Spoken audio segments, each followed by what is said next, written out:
आप देख रहे हैं निष्पक्ष दस्तक, मैं हूं राजू यादव। देश में लोकसभा चुनाव के परिणाम आ चुके हैं, सरकार बन चुकी है, जिसको जो विभाग मिलना था मिल गया। अब सिर्फ लोकसभा अध्यक्ष पर नतीजे आने बाकी हैं। जिस तरह से मोदी के नेतृत्व में 3 बार केंद्र में सरकार बनी है, अब कयास ये लगाए जा रहे हैं क्या उसी तरह उत्तर प्रदेश में मुख्यमंत्री योगी आदित्यनाथ के नेतृत्व में यूपी से भाजपा या फिर योगी आदित्यनाथ हैट्रिक लगा पाएंगे या नहीं। आज हम उन्हीं नतीजों पर, लोकसभा आधार नतीजों पर चर्चा करेंगे कि उत्तर प्रदेश में बाबा का क्या हश्र होगा और इस नतीजों से क्या सुधार होगा। अधिकारियों की नकेल कसी जाएगी या फिर जैसे शासन चल रहा था वैसे ही चलेगा। आज हम लोकसभा चुनाव पर विधानसभा वार परिणामों पर कुछ डिस्कस करेंगे। जो अपने सोर्सों से मुझे आंकड़े निकल कर आए, मैं वही आपके सामने रखना चाहूँगा। लोकसभा परिणाम के आधार पर उत्तर प्रदेश में भाजपा का जनाधार घटा है। इस जनाधार घटते हुए जनाधार को भाजपा रोक पाती है या निरंतरता के साथ गिरता रहेगा, या फिर योगी आदित्यनाथ इस पर सचेत होकर कुछ सुधार करेंगे। वर्ष 2017 में जहां भाजपा 317 सीटें जीती थी, वहीं इस बार लोकसभा चुनाव परिणाम नतीजे के आधार पर देखा जाए तो 162 पर ही सिमटती नजर आ रही है। अर्थात ऐसे कहें तो 7 वर्ष पहले 47 विधायकों वाली सपा आज की तिथि में 183 यानी 183 विधानसभा क्षेत्रों पर बढ़त बनाने में कामयाब हुई है। वहीं कांग्रेस 7 से 40 पर पहुंच गई है। बसपा ने अपना खोया है जनाधार, वो 19 से 0 पर नजर आ रही है। प्रमुख पार्टियों की विधानसभा स्थिति में आपको बताना चाहूँगा। भाजपा ने 2017 में 312, 2009 में 274 और 2022 में 255 और लोकसभा चुनाव परिणाम के आधार पर जो आए हैं नतीजे, उससे 162 पर सिमटती नजर आई। वहीं सपा 2017 में 47, 19 में 42, 22 में 111 लोकसभा चुनाव परिणाम के आधार पर 183 सीटों पर वो बढ़त बनाने में कामयाब हुई है। अर्थात कहें तो पीटीए का जो नारा था सपा का, वो सफल होता नजर आ रहा है। कांग्रेस 2017 में जहाँ 7 सीट पर, 19 में 9 और 22 में 1 सीट पर सिमट गई थी। वहीं लोकसभा चुनाव परिणाम के आधार पर अगर देखा जाए तो विधानसभा वार की स्थिति जो है 40 सीटों पर बढ़त बनाने में वो कामयाब हुई है। बसपा 17 में 19 और 19 में 66, 22 में 1 और 24 लोकसभा चुनाव के आधार पर विधानसभा आंकड़ा 0 का रह गया। रालोद 17 में 1, 19 में 4, 22 में 8 और 24 में 8 पर अपनी कामयाबी जमी हुई है। सुबसपा जहाँ 17 में 4, 19 में 0, 22 में 6 और फिर 24 में 0 होती नज़र आ रही। ये जो आंकड़े मैं आपको बता रहा हूँ वर्ष 2019 और 2024 के लोकसभा चुनाव के आंकड़े के अनुसार है। इस तरह से सिमटता नज़र आ रहा है। एनडीए से 50 सीटों पर आगे रहा विपक्षी गठबंधन। लोकसभा चुनाव में भाजपा के एनडीए और कांग्रेस सपा के गठबंधन से बना इंडिया के बीच हुई लड़ाई को अगर विधानसभा देखा जाए तो विपक्षी गठबंधन सत्ताधारी एनडीए पर भारी बहुमत हासिल करता नजर आ रहा है। एनडीए को जहां 174 विधानसभा सीटों पर बढ़त मिली है, वहीं विपक्षी गठबंधन 224 सीट यानी कि विधानसभा में पूर्ण बहुमत की सरकार बनाती नजर आ रही है। अर्थात ऐसे कहें तो 50 सीटों पर आगे रहने वाला विपक्षी गठबंधन राज्यसभा में सरकार बनाने के लिए जरूरी 202 सीटों का जादुई आंकड़ा भी छूने से नहीं पा रही है।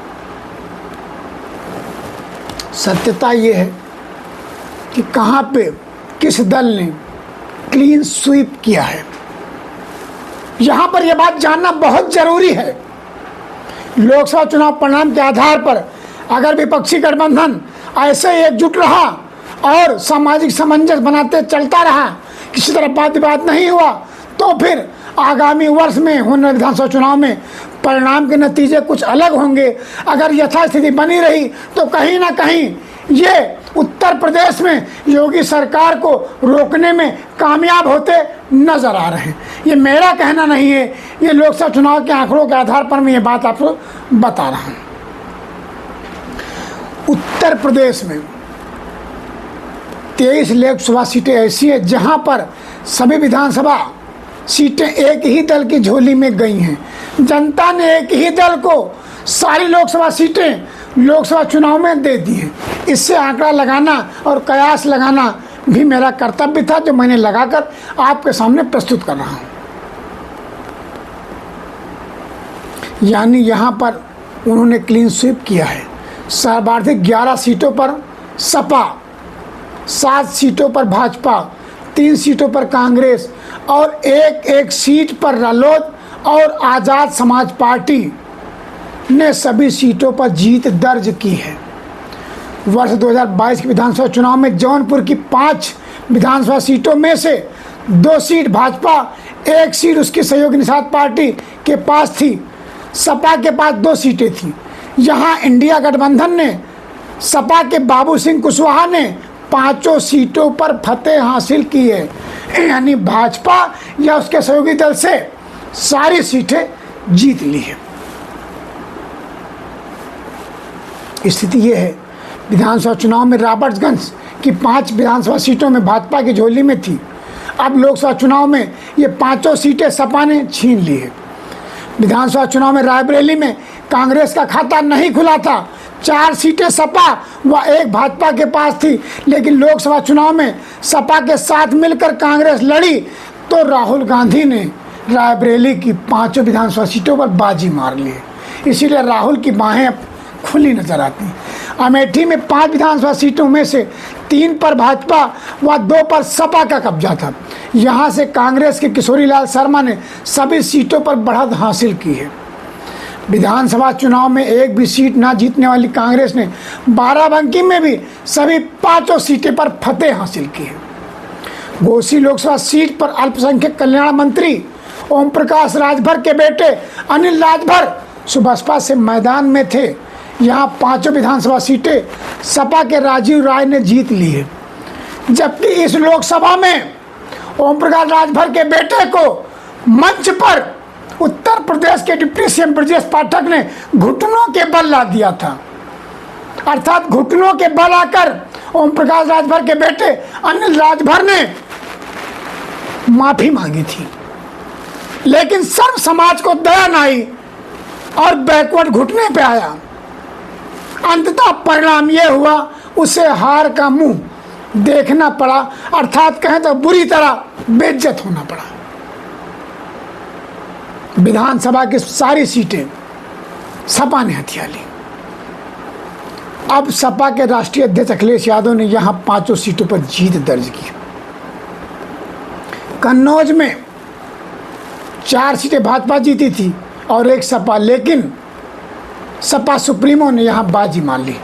मैनपुरी में 3 सीटें सपा व 2 भाजपा के पास थी, लेकिन डिम्पल का करिश्मा इस बार ऐसा चला कि 5 खाने चित हो गई भाजपा। सारी सीटें जीतने में डिम्पल यादव कामयाब रही। यही नहीं, डिम्पल यादव समाजवादी पार्टी में सबसे अधिक मतों से जीतने वाली सांसद भी हो गई। आज की तिथि में समाजवादी पार्टी में ऐसा कोई नेता नहीं है जिसको डिम्पल यादव से अधिक मत मिला हो। यही नहीं, सपा सुप्रीमो अखिलेश यादव भी उनके नीचे हैं। लालगंज में 5 सीटें फिर सपा ने जीत ली। गाजीपुर विधानसभा चुनाव में 4 सपा व 1 सुबसपा सीट जीती थी। अब इस चुनाव में सभी सीटें सपा के खाते में चली गई है। अब एनडीए गठबंधन की बात करें तो जहां से प्रधानमंत्री नरेंद्र मोदी व गोरखपुर से चुनाव लड़े रवि किशन ने 5 सीटें बरकरार रखी हैं, इसी तरह आगरा, मथुरा, बुलंदशहर और गौतम बुद्ध नगर में भी 5 की 5 सीटें एनडीए बरकरार रखने में कामयाब रहा है। हाथरस, बागपत भी एनडीए के पास रहा। वहीं नगीना सीट पर चंद्रशेखर ने पूरा मैदान मारकर सबको चकाचौंध कर दिया है। यही नहीं, उत्तर प्रदेश अब मायावती के विकल्प के रूप में चंद्रशेखर आजाद रावण को देख रहा है। अगर ऐसी स्थिति रही तो रावण अपने आप को बसपा के विकल्प के रूप में स्थापित करने का प्रयास करेगा। कांग्रेस के संग सपा ने 72 विधानसभा सीटें पर बढ़त छीन ली है। सपा के बागी ने भी भाजपा को, एनडीए गठबंधन को कोई लाभ नहीं पहुंचा पाए और अब वो पस में हैं, यहाँ जाएं या वहाँ जाएं, जिसके थ्रू गए थे उसकी स्टेट से नहीं बनती, इसलिए वो पेंडुलम बन गए हैं, मंदिर का घंटा बन गए हैं। कैसे बचा जाएंगे ये वक्त बताएगा। सपा के बागी भी लोकसभा चुनाव में भाजपा को फायदा नहीं पहुंचा पाए। राज्यसभा चुनाव में सपा के खिलाफ क्रॉस वोटिंग कर भाजपा को जिताने वाले विधायक इस चुनाव में अपनी विधानसभा सीट पर भाजपा को बढ़त नहीं दिला पाए। मनोज कुमार पांडे लोकसभा चुनाव के दौरान ही भाजपा में शामिल हुए और यही नहीं, अमित शाह मनोज पांडे के घर भी गए, फिर भी घर बचा ना पाए। मनोज पांडे भाजपा को बढ़त दिला ना पाए। जलालपुर से विधायक राकेश पांडे, गौरीगंज से राकेश प्रताप सिंह, गोसाईगंज से अभय सिंह, कालपी से विधायक विनोद चतुर्वेदी व चायल से विधायक पूजा पाल भी अपनी सीट पर भाजपा को बढ़त नहीं दिला पाए। केवल बदायूं की बिसौली पर सपा विधायक आशुतोष ने ही जीत दिलाने में सफल रहे। यही नहीं, समीक्षा के बाद निष्पक्ष दस्तक ने जो आंकड़े एकत्रित किए उससे स्पष्ट है उत्तर प्रदेश के 17 मंत्री भी अपनी विधानसभा से एनडीए गठबंधन को, मोदी की सरकार को, मोदी की गारंटी को अपनी विधानसभा जीत दिलाने में असफल रहे हैं। इसका मैसेज यही है कि मंत्री जनता की नहीं सुनते हैं। जनमानस कहीं ना कहीं से परेशान है और इनका मोह भंग होता नजर आ रहा है। फिर भी मोदी का करिश्मा चला है, मोदी को देखते हुए फिर भी लोगों ने इनको मत किया है। लेकिन जब विधानसभा का चुनाव होगा तब इन मंत्रियों की दुर्दशा होनी तय नजर आती है। मैं आपको यहाँ बताना यह भी चाहूँगा, ऐसे कौन कौन से मंत्री हैं जिन्होंने अपनी विधानसभा हारी है। पर्यटन मंत्री जयवीर सिंह मैनपुरी सीट से बचा न पाए अपनी प्रतिष्ठा। सूर्य प्रताप शाही, जयवीर सिंह, राकेश सचान, ओम प्रकाश राजभर, गिरीश चंद्र यादव, असीम अरुण, मैंकेश्वर शरण सिंह, संजीव कुमार गौंड, ब्रजेश सिंह, सुरेश राही, सोमेंद्र सिंह तोमर, अतुल अनूप प्रधान, प्रतिभा शुक्ला, रजनी तिवारी, सतीश चंद्र शर्मा, विजय लक्ष्मी गौतम, राकेश राठौर गुरी, ये सभी मंत्री अपनी विधानसभा में बुरी तरह हारे हैं। कई क्षेत्र तो जयवीर सिंह अपनी विधानसभा में मात्र 33,400 मत पाए हैं, जबकि इंडिया गठबंधन इनकी विधानसभा में 1,03,888 मत हासिल किया है। बुरी तरह जयवीर सिंह की जय जयकार नहीं हुई। बुरी तरह ये लोग अपनी विधानसभा से पराजित हो रहे हैं। ऐसे में कैसे होगा कल्याण? अब मैं आपको यही बता दूं, किस दल को कहां कितनी सीटें मिली। समाजवादी पार्टी को कन्नौज, मैनपुरी, अंबेडकर नगर, जौनपुर, रॉबर्ट्सगंज, गाजीपुर, घोसी, आजमगढ़, लालगंज, कौशाम्बी और मुरादाबाद 11 ऐसी लोकसभा सीटें रही हैं जहां पर समाजवादी पार्टी ने क्लीन स्वीप कर दिया है। यहाँ की सभी विधानसभा सीटों पर उसने फतेह हासिल की है। यानी कि इंडिया गठबंधन हो या अखिलेश यादव का नेतृत्व हो, ये 11 लोकसभा ऐसी जहाँ पर सर्वमान्य नेता के रूप में अखिलेश यादव ने उभार लिया है। अर्थात कहीं ना कहीं नेताजी के पद चिन्हों पर अखिलेश यादव अब अग्रसर हो रहे हैं। वहीं भाजपा वाराणसी, गौतम बुद्ध नगर, गोरखपुर, आगरा, मथुरा, हाथरस और बुलंदशहर 7 लोकसभा सीट ऐसी रही जहां पर भाजपा ने विरोधियों को चारों खाने जीतकर क्लीन स्वीप किया है। कांग्रेस भी पीछे नहीं है, उसका जनाधार निरंतर बढ़ रहा है। रायबरेली, अमेठी और बाराबंकी से उसने क्लीन स्वीप कर दिया है। रालोद, बागपत और आज़ाद समाज पार्टी नगीना से क्लीन स्वीप किए हैं। इन दलों ने, इन नेताओं ने व्यक्तिगत रूप से अपने संबंधों को जनमानस के बीच जाकर अपना नेतृत्व क्षमता को बढ़ाया है और जन कल्याण के लिए कार्य किया। इसीलिए अब ये सर्वमान्य विकल्प बनते नजर आ रहे हैं। अगर देखा जाए तो उत्तर प्रदेश में जिस तरह से SC/ST के लिए मायावती अपने आप को नेता मान रहे, उसके विकल्प के रूप में चंद्रशेखर रावण नगीना की 5 विधानसभा जीत दर्ज कर अपने आप को स्थापित कर लिया है।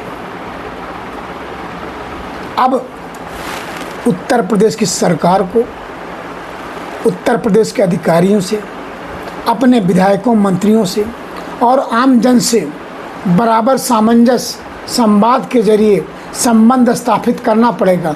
अन्यथा जिस तरह से 2 बार मोदी सरकार ने केंद्र में सफल हुई, तीसरी बार NDA गठबंधन केंद्र में सफल होता है जिसका नेतृत्व करता मोदी होते हैं, उसी तरह उत्तर प्रदेश में भाजपा ने, योगी आदित्यनाथ ने 2 बार निरंतर जीत दर्ज किए।